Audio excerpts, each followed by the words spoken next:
Welcome back, squad. Happy holidays. I am sick. 5 starts, 5 sits for the week. Let's rumble.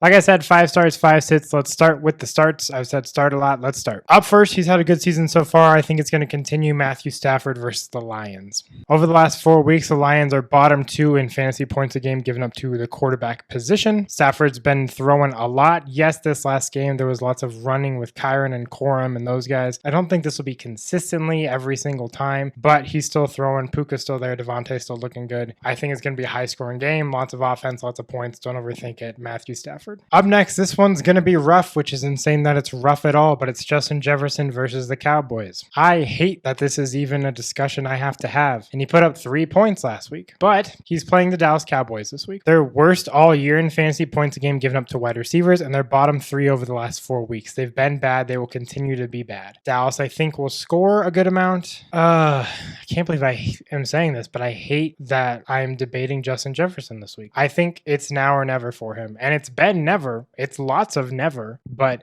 if there's a get right game, it's now. And if it's not this week, then I will probably bench him the rest of the season. I mean, surely they have to get him targets, right? Right? Huh? Hesitantly, which is insane, but hesitantly, I'm starting Justin Jefferson this week. Up next, the matchup is so juicy, but the rest is just disgusting. It's the Ravens tight end room against the Bengals. The Bengals tight end room is so grossly bad. They gave up so many points to all 3 of the Bills tight ends this past week. The Ravens and Bengals have played before, likely put up a good score on them. Likely and Andrews were 1 and 2 in receiving yards last time they played the Bengals. I don't know why that shouldn't continue. I'll get into a little bit more why I actually don't like the wide receiver room as much this week. But the tight end room, what's not to love other than Mark Andrews getting 4 targets a game and Isaiah Likely being the backup. So I hate the tight end room. It's a lot like last week with the Bills. I hate the tight end room, but somehow the Bengals are so bad. I think there's room for both of them to be successful here. I'm okay starting one, if not both of them. Up next, they're back playing this week after the bye. Tyrone Tracy against the Commanders. The Giants play the Commanders this week, and it's a good matchup for them. They're last in fantasy points a game given up to the running back position over the last 4 weeks and second in red zone fantasy points per game. So they haven't been good lately. They haven't really been great all season either. Now, with Scatterboo out, Singletary doesn't exactly inspire confidence. Yes, he might take some goal line work and some split carries, but overall, I feel pretty good about Tracy in this matchup. I think it's a good spot for him. And last, I know they just lost to the Chargers the other night, but Devontae Smith against the Raiders. The Raiders are 4th in fantasy points per game allowed to the slot wide receiver position, where Smith aligns 60% of the time. So if there's a week for him to do good and for AJ Brown to do bad, it's this week. Don't know how much I love this game as a whole because I want the Raiders to score to keep it competitive, but you know, it's the Raiders. So hesitantly, I'm in on Devontae. I like him more than some other options at his price this week.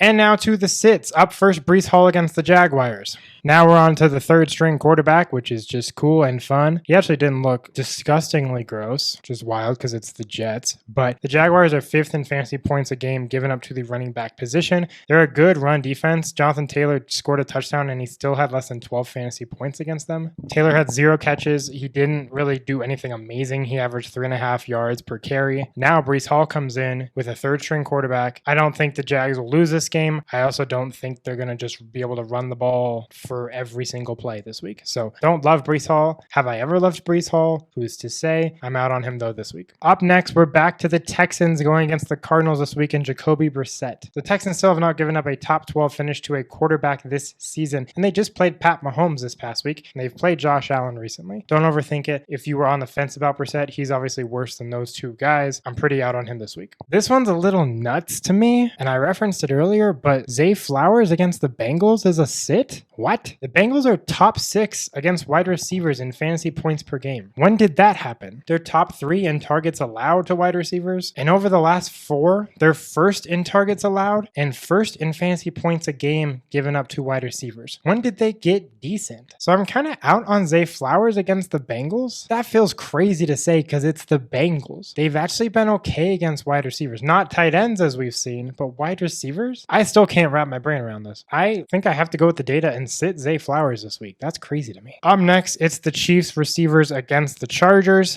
Chargers are second in fantasy points per game given up to the position. Yes, Rashee Rice is there. He's the one that I would consider starting, obviously. But other than that, you're not starting Worthy. You're not starting Harlow Brown. These guys are just not good matchups. Even Rice, I don't feel great about. The Eagles wide receivers weren't even amazing this past week against them. Don't know why that would change. So here we are. And last, another straightforward one. Now he's in a timeshare, but Kyren Williams against the Lions. Lions have the number one run defense in the NFL right now. He's in a timeshare. Corum got 2 rushing touchdowns this past week. Don't feel great about him going into the matchup. Don't feel great about the timeshare. Don't feel great about Kyren this week. Now you might just have to play him. I understand that. I would lower your expectations for him this week. And just to reiterate, in case you forgot, Gabe Davis is back with the Bills now, and he had a 58% snap share on the team. He only had 2 targets. Don't do this. Don't fall for this again. Sit Gabe Davis this week. Sit him for forever. Never play him again. I do not trust Gabe Davis. That's kind of the whole thing that I have. So inevitably when he gets his 30-point game and you come yell at me, that's fine. I can take the heat, and then we'll see if he does it again the following week. That's kind of his whole thing. Don't start Gabe Davis. Please, please, please don't start Gabe Davis. You thought, oh, well, he was on the field. No, don't. Anyway, that's my 5 starts, 5 sits. Let me know who you're starting, who you're sitting. We'll talk to you soon. Peace out.